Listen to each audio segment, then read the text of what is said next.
Welcome. So when people mention the word Thailand, people think usually of one thing.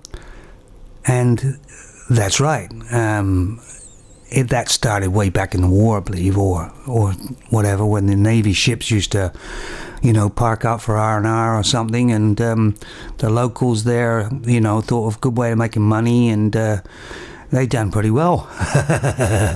Yeah.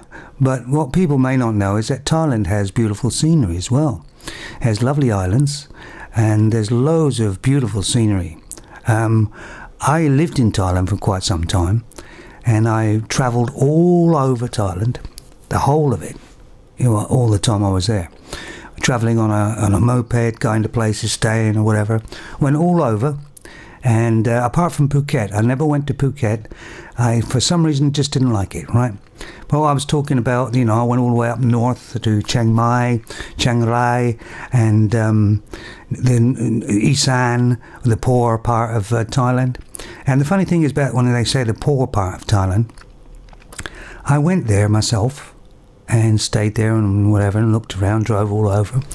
And I found that usually when you think of poor, you think of people starving to death, but there was always seemed to be plenty of food. And I think what they meant by poor is that they didn't have too many materialistic things. I mean, I saw, people living in mud huts and things like that there. And but they seemed to be quite happy, and they had plenty of food. There was always plenty of food everywhere. And they always had markets in these small towns in Isan. They had these big markets, and there was big food markets everywhere. So there seemed to be plenty of food there. But for Thailand, I think Thailand is a great country. It was probably one of the best countries I've been to, and had the best amount of fun in a place for the longest time. Usually when you go away on holiday somewhere, it's very nice because it's different, and it doesn't last, so does it really? You end up, if you work there or something, it becomes a bit samey, like where you came from. But Thailand, even though I was working there, actually still was a great place for me. I think every young man, unattached young man, should go to Thailand at least once, right? Definitely. Every man that's unattached should go there at least once. And divorced men, definitely. Once the woman's taken you to the cleaners or something else like that, and you feel so down on whatever, definitely divorced men. I mean, I met quite a few divorced guys there actually, but go there because it certainly is an eye opener, and it's just so relaxed as well. I found you have to pay money, of course you do, but I found the Thai women to be the most naturally attractive women that I've actually come across. Right, they don't wear very much makeup just to make themselves look whatever. They use a lot of talcum powder because they put it on their face to make them. Because a lot of these girls come from Isan, and they're basically darker skinned than the ones from, say, Bangkok. And Thai people believe that the lighter your skin, not us but them, means more class, right? Whereas darker skin means that you're coming from a poorer place, and the reason for that is that presumably this is the theory that most of the poorer people were farmers, and they were out in the farm and doing the farm all day out in the field, and they got the sun more over the years, so their skin tended to be darker than the people who were in business or whatever. That's the theory. I was talking to quite a few people, and they have a class distinction type thing. So that's why the girls use talcum powder a lot. Just put it on their face to lighten their colour up a little bit. Just thought I'd let you know that. I mean, maybe a lot of people know that. I don't know. For guys, I've known guys who actually went there, then they come back here and they sold everything up and went to Thailand and moved to Thailand, right? And to buy a place there, because you can buy a place quite reasonably priced as comparison to other countries. And the only thing is, he can't own the land.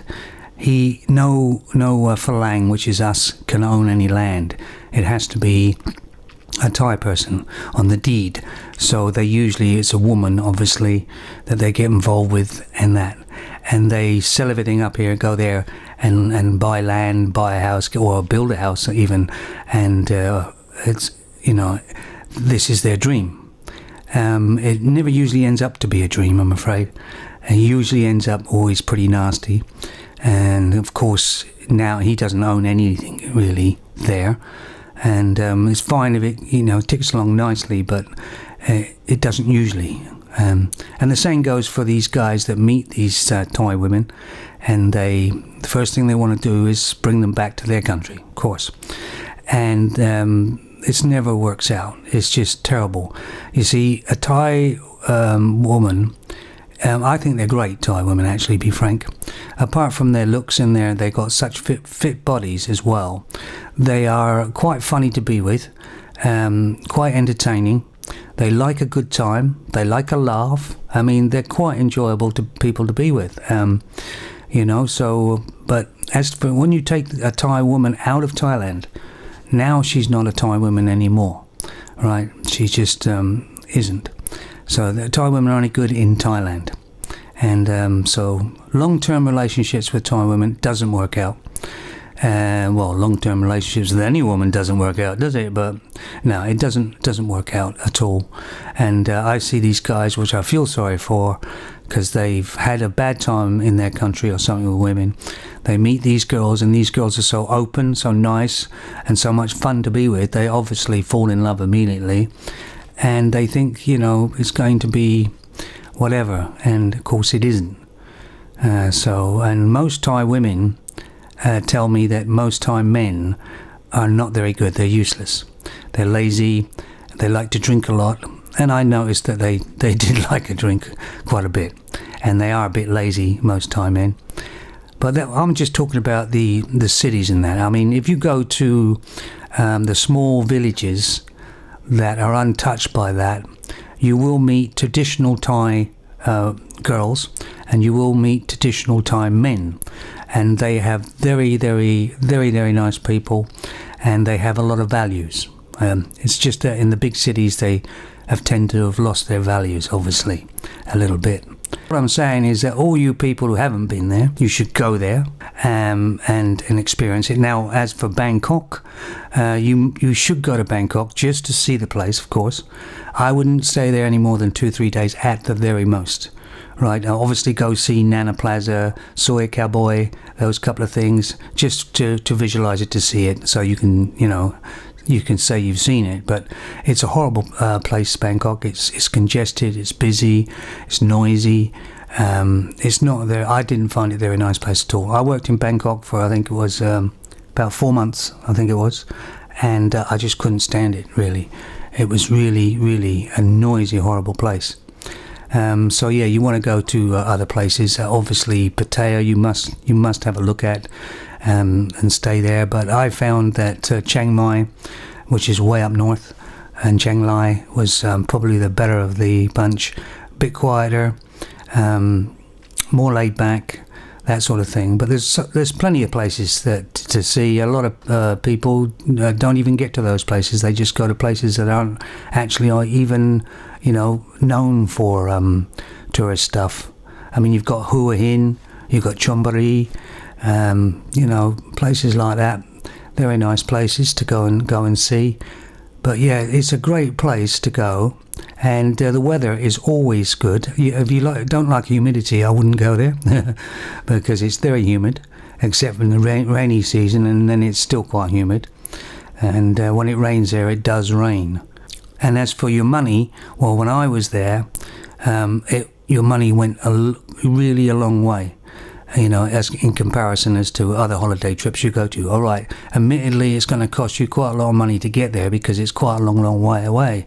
So you've got to get there. But once you get there, everything else is reasonable priced. If you're going there for the first time, I would book a hotel before you get there, so you know. But most of the time, it's better not to book a hotel and do it on the fly. There'll always be a place for you to stay somewhere.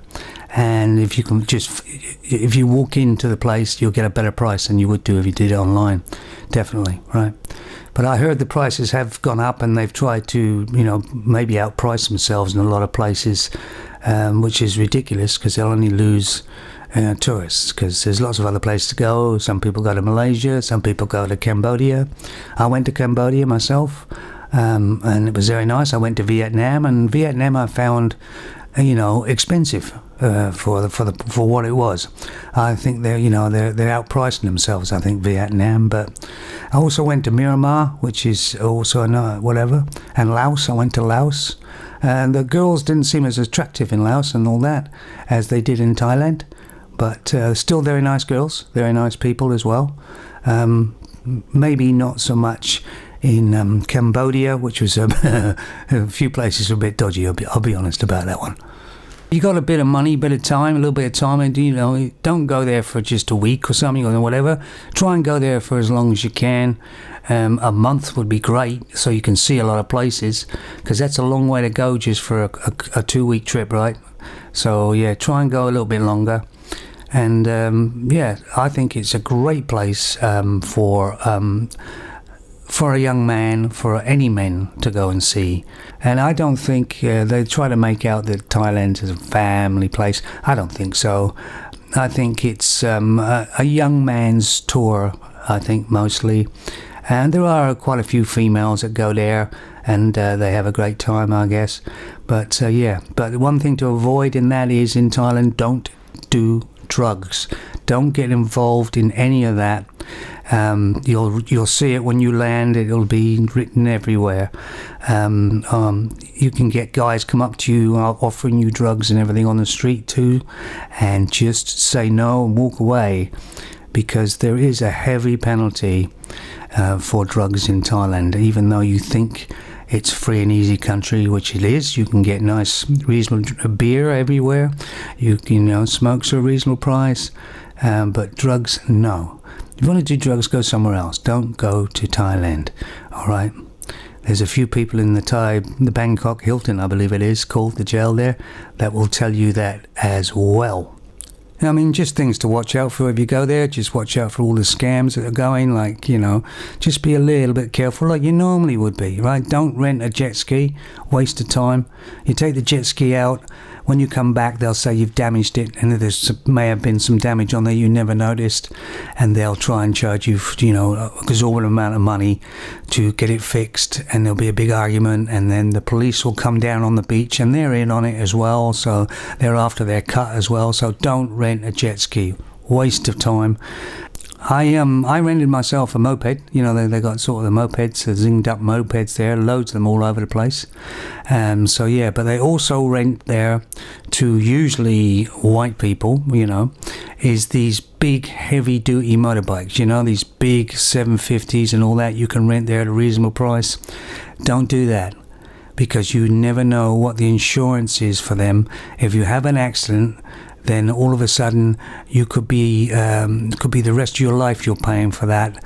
Apart from the fact you could kill yourself on them anyway. And the mopeds are dangerous enough, because the road laws there are absolutely, nobody pays any attention to them. Everybody's coming down the wrong way up the whatever. It's a complete nightmare for driving. So maybe not drive at all. But I did have a moped that I had to use to go to work and everything else anyway. So yeah. So just keep an eye out for that, but don't rent the great big bikes. There's no need for that. A few people have actually had accidents there and broken a leg or something, and then they find out that the bikes are right off, but they're not really insured really for it, and they get have to pay for the whole thing with the bike and then their insurance for their whatever. It gets a bit messy. So just be careful of that one too. Tuk-tuk drivers, yeah, well, be careful of them too. You always barter with them, right? If you barter with them, that's fine. If for instance you don't like the price, walk away, right? Just walk away from him, because I tell you, once you start walking away from him, he'll bring the price down. Or there'll be another tuk-tuk come along or whatever. If you want to go into a tuk-tuk, just remember that it's always barter. Tell him to go straight to where you want to go to. Otherwise, they end up taking you to a jewellery store that, is another scam. So you don't want all that. Just say, take me to that place only, nowhere else. That's it. And just one more thing about the girls there. Don't get involved deeply with any Thai woman, right? As you shouldn't get involved with any woman anyway, but don't get involved with them. They seem really nice, whatever. Just don't bother. Have a good time with them and everything, sure, but do not get really deeply involved with one because it'll only end up badly for you.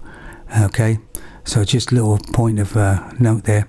I had quite a few relationships, not bar girls, over there, and they were great. You know, I had a great time, and we're still in touch now. A couple of them I still, keep in touch with, and everything else. We're still very good friends, which is unusual for me. I usually, if I go with a girl and it's over, it's over, right? But yeah, so just to let you know that, and I hope you have a good time over there if you go. Got any stories, let me know.